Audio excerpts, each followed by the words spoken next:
Los saludo con mucho gusto, esperando se encuentren muy bien. Para continuar con esta materia que es sumamente importante, en este caso la filosofía del derecho, vamos a empezar a hablar sobre su concepto, no olvidando que se pretende y uno de sus objetivos es impulsar el conocimiento, la sabiduría y el raciocinio de nuestra especie. Por lo tanto, vamos a encontrar que la filosofía del derecho, pues es la rama de la filosofía que tiene por objeto el estudio de lo jurídico desde un punto de vista universal para alcanzar el conocimiento de sus fines esenciales y hacer posible de este modo la aplicación a las relaciones humanas de los principios de equidad y justicia. ¿Por qué es importante tener claro básicamente este concepto? Recordemos que dentro de la filosofía del derecho, esta convivencia humana, esta conducta humana tiene un porqué. Entonces, la filosofía tiene distintas corrientes de cómo es o de cómo se forman estos dogmas que van a empezar a relacionarse con el comportamiento humano y cómo este comportamiento humano tiende a tener sus consecuencias dentro de esa época, dentro de esa generación, dentro de esa sociedad que se esté atravesando precisamente los distintos, ejemplo, principios o valores que estudiamos dentro de la axiología y cómo se contienen dentro de un desarrollo en la sociedad. Por lo tanto, estaremos acompañados y siempre trabajaremos en esta pauta de la ciencia del derecho, quien en el diccionario jurídico de Rafael de Pina lo define como aquella actividad investigadora fundada sobre la experiencia de las proposiciones normativas jurídicas, encaminada a la comprensión de su significado y a la construcción del sistema jurídico, extraído de uno de los estudiosos, Bobbio. Por lo tanto, tenemos que comprender que dentro de la filosofía del derecho existe una importante evolución y, por lo tanto, estaremos hablando en distintas ocasiones que se contienen varias posturas sobre lo que ha sido esta materia.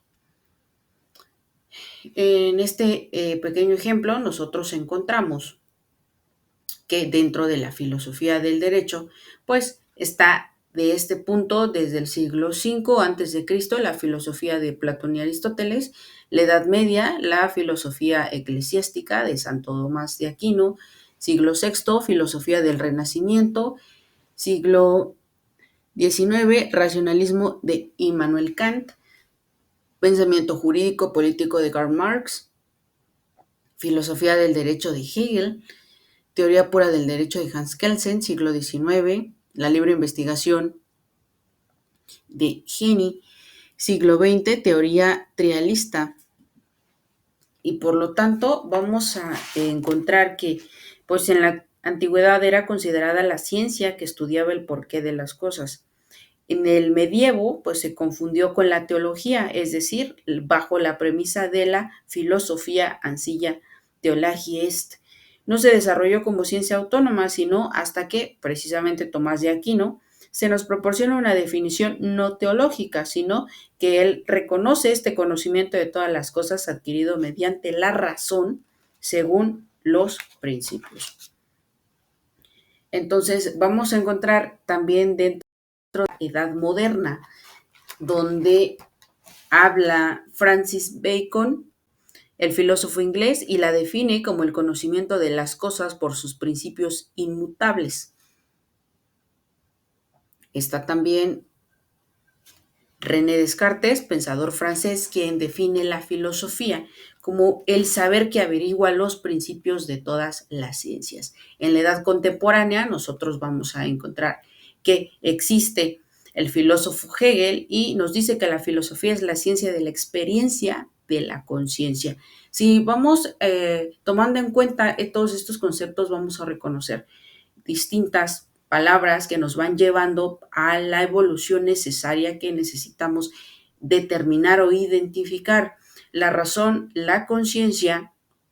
y el ser, ¿no? Entonces vamos avanzando, por lo tanto, pues así todos los sistemas filosóficos se garantizan por dos cosas: la tendencia y la universalidad y su actitud intelectual. Es decir, perseguir este conocimiento no nada más dependía de aquellas secciones emotivas o de aquellas secciones bajo alguna ideología en ese momento social, sino que tenían que descubrir el por qué, de dónde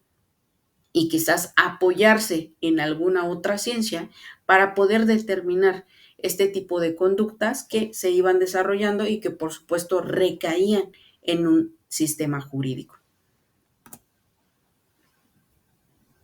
Por lo tanto,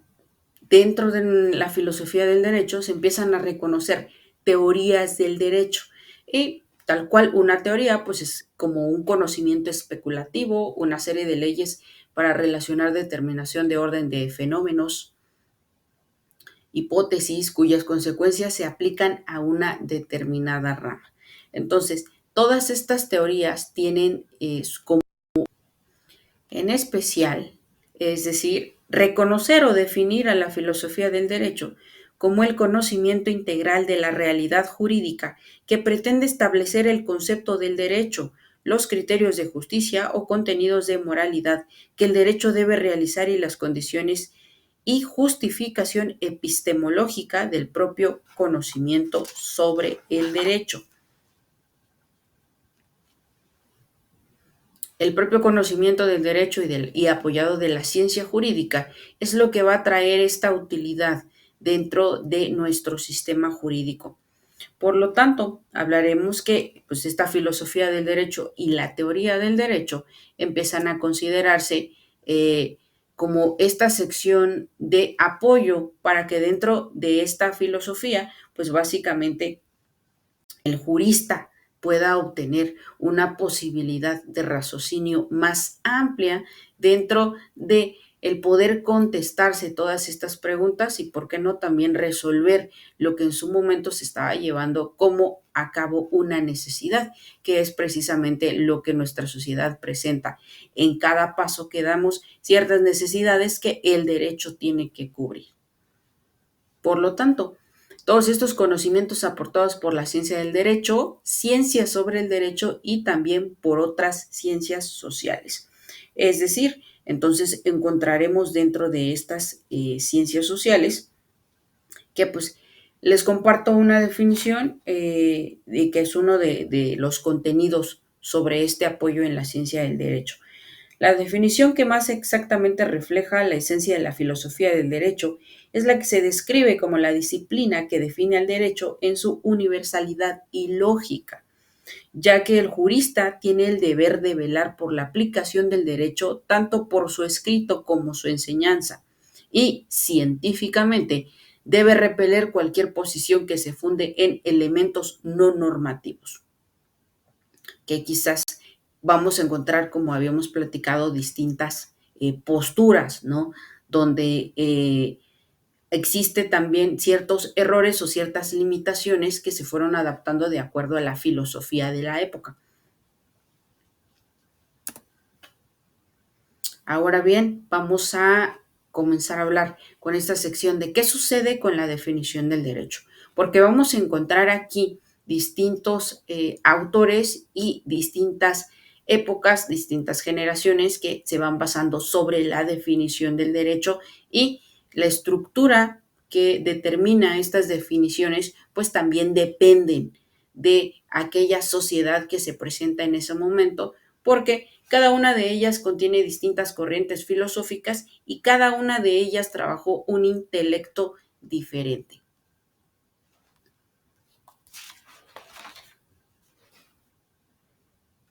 Por lo tanto, entonces comenzaremos a hablar, pues bueno, este punto de partida sobre las diferentes dimensiones que contenemos sobre el derecho. Y comenzaremos con algunos conceptos históricos y los tenemos desde la antigüedad hasta el Renacimiento. Y pues de esta antigüedad hasta el Renacimiento, yo les comparto algunos que me parecen los más interesantes o los más valorados, ¿no? Encontramos, por ejemplo, desde este punto que existe el derecho como un orden normativo, como voluntad de Dios en el Antiguo Testamento, y se mantiene durante 40 siglos, siendo todavía aceptada y postulada por algunos al definir el derecho como la obedientia voluntatis Dei, que significa un fenómeno de trascendencia que forjará la cultura occidental. En un segundo punto tenemos obviamente la idea y participación de justicia de Platón y Aristóteles, y precisamente esta participación que era tomada como la métesis, y es un aspecto intelectivo del mundo de las ideas. No lo será así para Aristóteles, que propugnará una consecuencia práctica, es decir, una praxis utilizada dentro de este intelecto que debe tener un objetivo y es practicarlo. La expresión de las leyes de la naturaleza humana, y vamos a encontrar aquí el estoicismo, la ley romana natural, que bueno, entonces ya tiene un inicio derivado lógico. Por lo tanto, vamos a encontrar desde Marco Tulio Cicerón, Marco Porcio Cato Nutiense, Lucio Aniceo Sénica y hasta el emperador Marco Aurelio, que actúan en este caso con unas cuestiones con ética, y por lo tanto como regla las normas, la vida, y ello va a formar un derecho rígido durante este tiempo porque obviamente eran ideas muy consensuadas dentro de su personalidad. Encontramos a San Agustín de Hipona, que él habla sobre el orden y la paz de la comunidad del amor. Por lo tanto, vamos a encontrar o vamos a ir percibiendo uno de los objetivos del derecho como lo es el bien común. Y por lo tanto,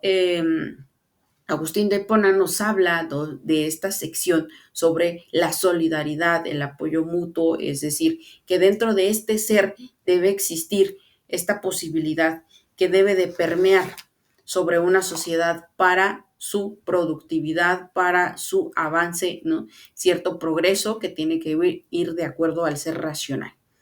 Encontramos también a Tomás de Aquino, que obviamente de la sección escolástica, espejo y parte del orden divino del mundo, ¿no? Sobre la esencia y la existencia del hecho de que centra al ser humano como una creación de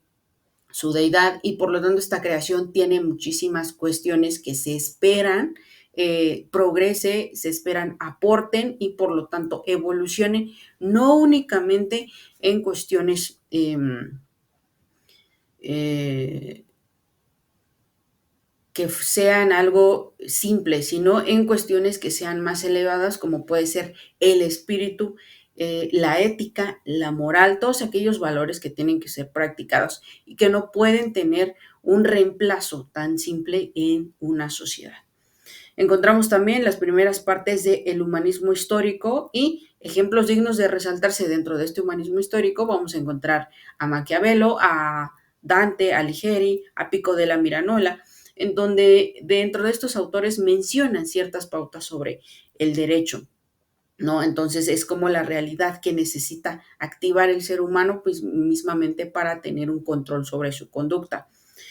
Encontramos el mandato soberano, es decir, a Hobbes dentro del utilitarismo, y su primera acepción se entiende como un monarca, no por ello deja cerrado esta sección, y por lo tanto este actor contractualista deriva la visión de la reflexión sobre un soberano del pueblo. Ya hablamos aquí que aquellos representantes tenían que tener cierto conocimiento para poder emplear el derecho sobre sus gobernados.